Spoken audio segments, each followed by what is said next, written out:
खूप वाईटही वाटते.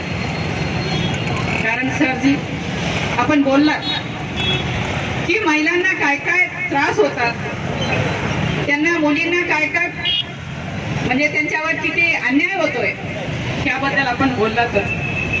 कारण त्या काळात छत्रपती शिवाजी महाराज रयतेचे जनक होते.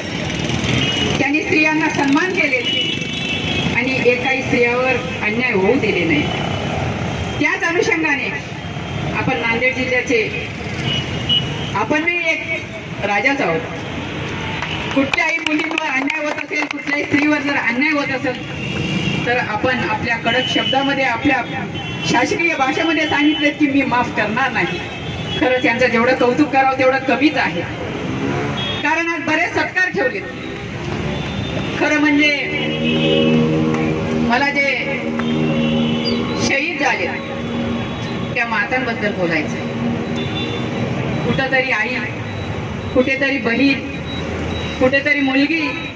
सर आपण बोललात की धुणे भांडे घासून का होईना, कष्ट करून का होईना आपल्या मुलं देशावर जाऊन देशाचं संरक्षण करावं या दृष्टिकोनातून आपल्या मुलांना पाठवलेत सरजी.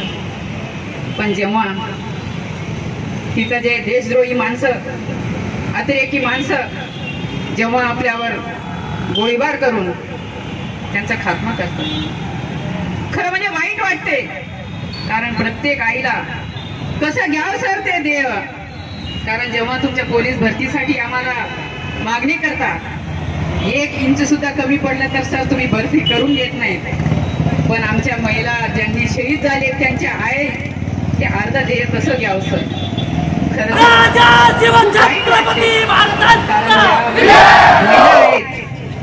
त्यांच्याबद्दल त्यांना सलाम. आणि त्याचप्रमाणे आता जे अंध मुली, सुंदर असं त्यांचं गायन विभागातर्फे आम्ही काही कार्यक्रम राबवत असतो. पण यांच्याही आई वडिलांना माहित नाही, यांचे आई वडील इथं आलेत का नाही माहित नाही. पण सगळ्या आयांना मला विनंती करावं असं वाटतं. कारण ही आपल्याला मुलं निसर्गाचं देण आहे. आपण कोणी काही याला टाळू शकत नाही. प्रत्येक आईना मला आई वडिलांना सांगावं असं वाटते की आपण खचून जाऊ नका. कारण ह्या मुली पण कुठंच कमी नाहीयेत, कुठल्याच क्षेत्रात कमी नाहीयेत. त्यांच्या परीने त्यांनी किती सुंदर गायन गाऊन दाखविलेत. खरं म्हणजे त्यांच्याबद्दल मी किती कौतुक करावं तेही कमीच आहे. तरी असो, या दत्तकच्या जीवनामध्ये सरजी आमच्या मुली बरेच प्रॉब्लेम मध्ये आहेत. त्या नराधमांना आपण हैदराबादला द्यायचं, त्या रेड्डी ताई सोबत जसं ते हे केले त्याच पद्धतीने आपण पण नांदेड जिल्ह्यात सुरक्षा बंदोबस्त करावे. आणि हे जे आमचे पूर्ण त्या कार्यक्रमातून सामाजिक ज्ञान द्यावे, स्वच्छता अभियान राबवावे, प्रत्येक अनाथ मुलींच्या काय प्रॉब्लेम्स आहेत ते समजून घ्यावे.